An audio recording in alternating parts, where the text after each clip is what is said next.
ગરબા ગાવા જવાનું ત્યાં નક્કી કર્યું.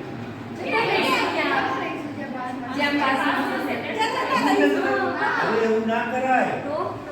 વિસનગર કોપર સિટીએ બ્લડ બેંકના લાભાર્થે ભવ્ય નવરાત્રી મહોત્સવનું આયોજન કર્યું. તમારા 4 પાસ એટલે બ્લડ બેંકમાં સહયોગ આપવા બરાબર છે. તમારે ત્યાં જ જોવું જોઈએ ને. તમે પાસ કેવી રીતે લઈ આવશો? અરે એવું ના કરતા.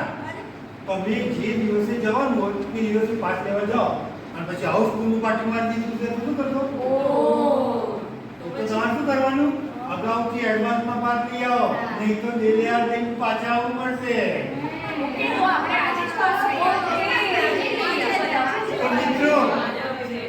તો મિત્રો તમારે પણ આવી કરવાની રમઝટ બોલાવી હોય તો કોપર સિટી નવરાત્રી મહોત્સવમાં બ્લડ બેંકના લાભાર્થે જે નવરાત્રી મહોત્સવનું આયોજન થયું છે એના પાસ સત્વરે મેળવી લેવા, નહીં તો હાઉસ સ્કૂલ.